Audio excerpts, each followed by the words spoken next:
welcome back to my channel. So for today's video, I'm gonna do the part 2 of my closet makeover, and I'm super excited for this since it's my dream to have this kind of room since day one. Just to get ready, dress up, do my makeup all in one room is something I've manifested ever since I was little. You know, I just wanna live out my Princess Diaries fantasy and live out my Pinterest board dreams. So if you haven't seen the part 1, which is my previous video, I also did the whole thing that you guys see at the back. I basically just built my whole IKEA closet, showed you some organization tips. I displayed my favorite bags, shoes, and everything else. So for today, we will continue that. So I'll be doing a vanity makeover and I'll be giving you guys a tour. I'm gonna organize everything. So yeah, without further ado, let's just hop right into the video. I'm so excited. Let's go.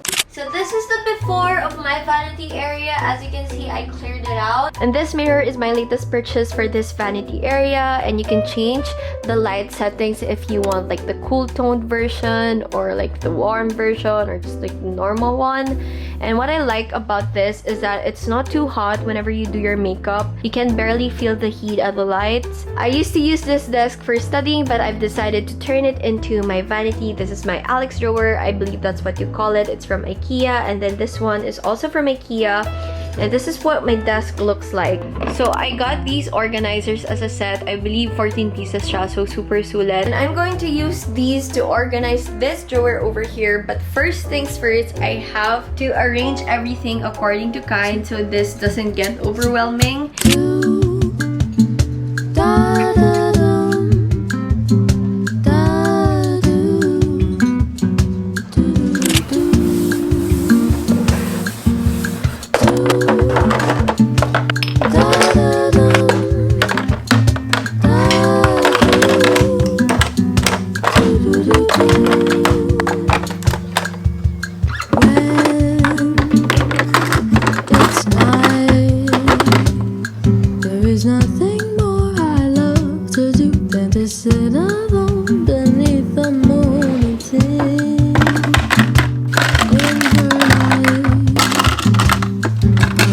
Also got 5 pieces of this lipstick organizer, and mineasure ko yung Alex drawer. Talagang sakto lang yung 5 pieces. But the thing is, with this one, medyo irregular yung shape niya kasi mas mataas yung other side niya. But it's fine. I think it's still gonna work. This is only such a feeling that you'll know when you learn to love yourself.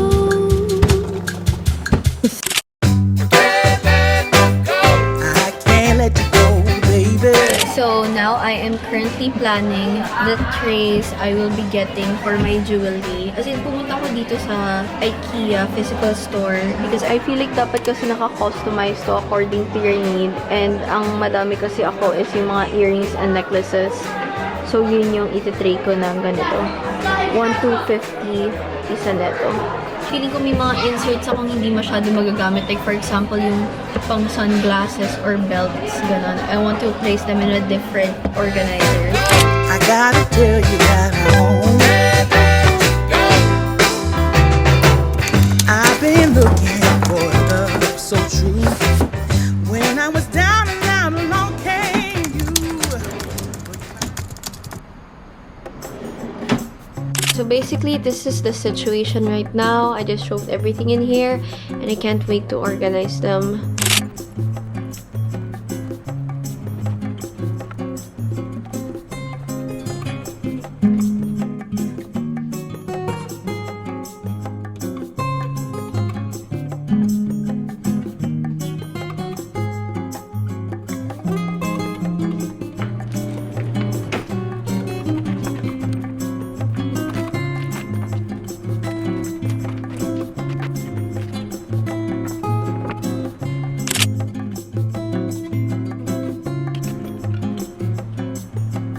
just realized that for earrings and necklaces, I actually want to get into like collecting bangles and also watches this year. Just quick story time. My boyfriend Sean, he loves collecting watches. He shared this brand called Pascal. So I splurged on them. Like, grabe yung collection niya. Not just the expensive ones, but also like the good, affordable ones. And one of my love languages is to like the things he likes. So, I started getting into watches. And each watch kasi parang mga nasa less than 10k siya. And this is my favorite one. It's the oval bubble diamond watch in brown and gold hardware. And what I love about the watches from Pascal is that the straps are replaceable. If you guys can see this silver thingy, you will just push it to replace the strap. Ta-da! And you can just easily put it back. So what I did was I got the gold hardware and the silver hardware and just interchange the straps. And I just want to prove to you guys that accessories make an outfit. This is the before and this is the after. And as you can see, it's a bit more elevated. And not everything has to be expensive. Exhibit A, this necklace over here, this one is thrifted. And I matched it because it has some brown tones into it and also gold. And even if I am wearing this off-shoulder long sleeve top, it won't hold me back from over-accessorizing my wrists because it just screams like you have your life together. You know your style. And even if it's just speaking, it just adds a statement to your outfit and it doesn't make it look basic. And this bagel over here, this one is from Shopee. I got it for like 100 pesos lang. And hindi pa siya nagtatarnish ngayon, thank God. And this bracelet right here is actually a gift from Sean. And then ito, yung mga LV bracelets ko. I know they're quite off like on the luxury side. But yeah, I guess the main gist of it all is just that you have to mix and match your pieces. It doesn't always have to be expensive, but you just have to explore on your options. My earrings are even from H&M and they don't tarnish as fast as I thought they would be. Kaya ang pinaka nakikita kong worth the splurge are watches kasi paulit-ulit mo siyang gagamitin. Kaya it's important for you to pick a timeless or classic one if you're like building your own collection already. And there are also a lot of leather band design options in the website. So this is what the silver one looks like. The hands are blue. Look how beautiful it is when worn. It looks so elegant and timeless. And you guys know me, I love silver. I think I am more of a silver girl more than a gold girl as of now. And if you're gonna gift it to someone and you want to have it engraved, it's actually gonna cost an additional of $25 only. And I also got their timeless classic diamond watch in rose gold since gusto ko nang kompletuhin yung silver, black, and gold collection ko of Pascal watches. So yeah, I had them adjust this one and now it fits so perfectly. Look at that. Ito naman perfect if I'm going on a meeting and I have to look a bit more sophisticated. And I love that the dial is like in the shade of brown, which fits my color palette. If you're also thinking of investing on Pascal watches, I'll be leaving the link of their website down below in the description box. Actually, they offer more designs. Yung mga nakikita ko usually sa Pinterest na nagva-viral, meron pa nun. But yeah, I opted for these ones because they look so timeless and they're a classic. It's a new day and I'm still fixing a lot of things, but as some of you may know, as a content creator, we receive a lot of PR packages.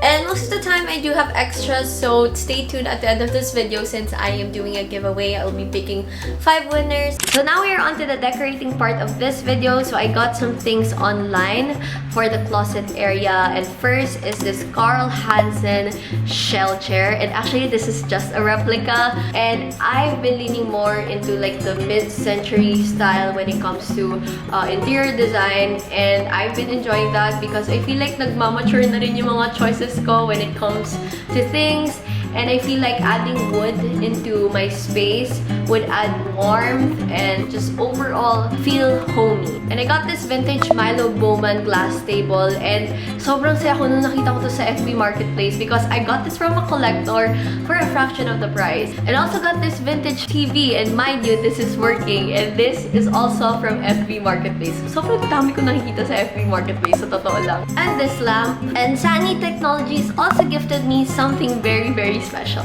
It's a TV. It's a portable TV. So this is the first ever artwork that I have ever splurged on. I never thought that this day would come. But anyway, honestly, nung una ko ito nakita, it was not for sale. Pero kinulit ko yung Venus collab na I was like asking them, is the painting for sale? Because I have never felt the urge to buy a painting ever before. Not until I saw this one. It's not an ordinary painting because it even has this ribbon over here. You guys know my obsession with the whole ballet core. When I first saw this talaga through a photo on Instagram, I fell in love with it. Like, para akong na-love at first sight sa isang painting. So, I'm happy that I finally have it. This is also the first time that I will be seeing it in person. As in, sa photos ko lang siya nakita. So,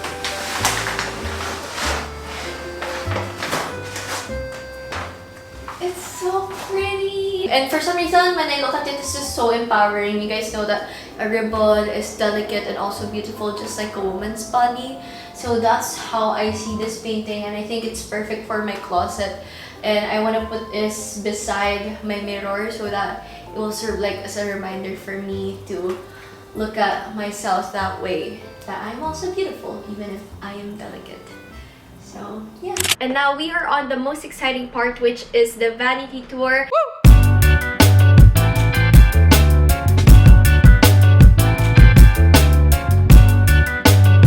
This one is like the in-depth version of my beauty area. I actually wasn't able to show you the whole process of organizing everything. Yung iba hindi ko na na-film, like yung pag-organize ko ng mga hair tools and everything else. So, I'm gonna show you that. And by the way, I'll be posting a full closet tour. I haven't showed you guys yung mga shoes ko, decorating this room as well. But yeah, let's just focus on the organizing part.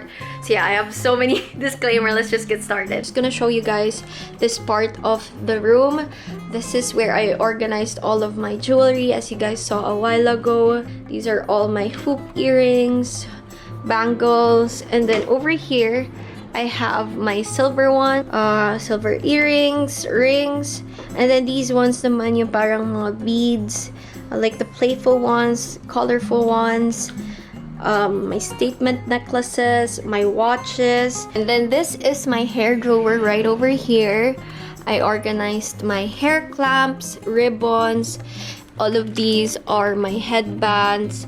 And then these are my Dyson inserts. I put all of my hair ties over here, clips, and then my hair rollers, and all of my tools. So yeah, this is my hair drawer. So, pag may kailangan ako, I just roll over my chair papunta dito. So yeah. Going over here, I have my ref, my skincare ref. Ito, sakto kasi gusto ko malamig yung pag-depuff ko ng face. I got this actually from Lazada lang ata or Shopee. And then over here, I have all of my lashes. And then over here, I have yung mga skincare na lagi kong ginagamit. Moisturizers, mask. Over here, I have yung mga pang-prep ko ng face. Usually like micellar water, toner, sunscreen, and some eye patches. These are all my hair tools. Mga hair gel ko, hairspray, dry shampoo. Di na ako naglalagyanan kasi I was supposed to put like the acrylic organizers, pero lalong hindi sila magkakasya kapag ginanon ko pa. Then I also have this drawer right here filled with like makeup na kailangan ko pang picturean. Just gonna link everything below, but I have this one, para siyang organizer. Dito ko nilalagay yung mga cotton rounds ko, cotton buds, and also this like powder puff. And then I also have this scissors. So unique, that's why I love it. And then of course you gotta stay hydrated. I have this Sunny's flask and my favorite brush organizer. As you can see, I can just like spin it. Tapos ganyan ko siya open. But then may mga makeup brush pa ako dito. And then this is my mirror. You guys saw this at the beginning of the vlog where I got it. So, I'm just gonna link it down below in the description box. And some of you guys know malabo mata ko, so dito ko nilalagay yung eyeglasses ko. And then, I also got this mini diptyque candle for free during an event. And this one is such a must-have for me. I love playing music while I'm getting ready. It just puts me into the mood.